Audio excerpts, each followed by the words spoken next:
नमस्कार, मेरा नाम कनिष्का चौहान है। मैं राजकीय कन्या विश्व माध्यमिक पाठशाला घुमारवी की छात्रा हूँ।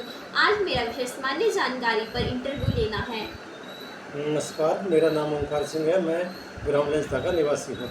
आपकी अनुमति हो तो मैं आपका इंटरव्यू लेना चाहती हूँ। हाँ, ले सकते। क्या आपने 2025 में हिमाचल में आई भारी वर्षा का बाढ़ का प्रभाव अनुभव किया? हाँ, किया। कैसे? यहाँ पे हमारे धरातल जो है वो अप डाउन है, कोई समतल नहीं है। जैसे अप डाउन की वजह से किसी के जो घास की ज़मीन है वो बह गई है, फसलें बह गई हैं, किसी का घर गिर गया है, किसी का पशुशाला गिर गई है। 2025 की भारी वर्षा में आपके क्षेत्र में सबसे अधिक नुकसान किसका हुआ? यहाँ 2025 की बारिश की वजह से ज़्यादातर नुकसान किसानों का हुआ। यहाँ ज़्यादातर लोग किसान हैं, ग्रामीण इलाके में किसान लोग हैं। मतलब सड़कें, फसलें, घर या फिर जान माल का? नहीं, ज़्यादातर फसलों का है और मकान भी कम गिरे हैं और ज़्यादातर फसलों का नुकसान हुआ है। क्या 2025 में आपके क्षेत्र में भूस्खलन या फिर सिरखड़ी की वजह से बाढ़ की घटना हुई? हाँ, हुई है।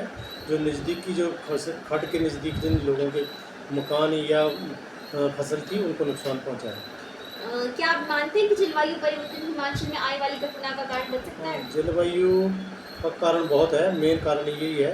यहाँ पर परिवर्तन हो चुका है जलवायु, उसकी वजह से ज़्यादा बारिशें हो रही हैं। 2025 की तबाही को सरकार राहत या फिर सहायता मिली? सरकार की तरफ से अभी तक कोई सहायता नहीं मिली है। और आप इसको कैसे आंकेंगे? बहुत अच्छी, अच्छी, सामान्य या फिर कमजोर? हम सामान्य आंकेंगे या कमज़ोर भी बता सकते हैं। क्या आपको भविष्य में ऐसे खतरों के बारे में कोई चेतावनी या अलर्ट मिला था? हाँ, समाचार में आ जाता था कि बारिश होगी, तो ये आंका नहीं जा सकता था कि कितनी बारिश ज़्यादा होगी, जो उसके आंकने से ज़्यादा हो चुकी है। क्या देव स्थानों का प्रदूषण या अनादर 2025 की तबाही का कारण मान सकते हैं?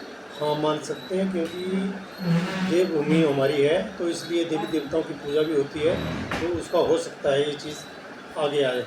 क्या आपके क्षेत्र में लोग देव परंपरा और प्राकृतिक संसाधनों की सुरक्षा के लिए कोई विशेष रीति रिवाज का कार्यक्रम करते हैं? हाँ, करते हैं। जैसे देवी देवताओं के मेले लगते हैं तो उनके समय समय पर मेले वगैरह लगाते हैं।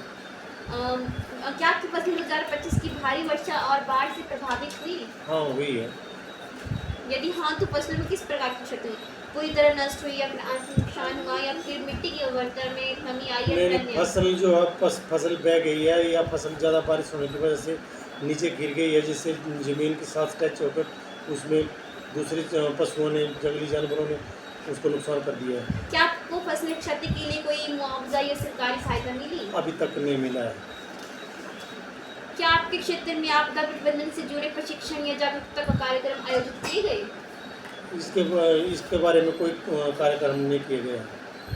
आपदा के समय प्रशासन और स्थानीय संस्थाओं के बीच का तालमेल को आप कैसे आंकते हैं? अच्छा, बहुत अच्छा, सामान्य या फिर कमजोर? फिलहाल तो कमज़ोर है।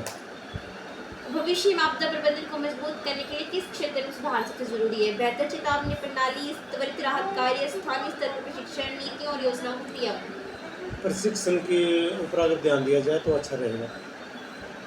आपके अनुसार भविष्य में ऐसी आपदाओं को कम करने के लिए सबसे प्रभावी कदम क्या है? वनीकरण, बेहतर सड़कों व जल निकासी, स्थानीय जागरूकता, आपदा प्रबंधन? स्थानीय जल का। स्थानीय बेहतर जल व जल निकासी, हाँ, वो ठीक है, मतलब उसमें सुधार होना चाहिए। उसको सुधार होना चाहिए। धन्यवाद, आपका मार्गदर्शन को हम ध्यान में लाएंगे। धन्यवाद।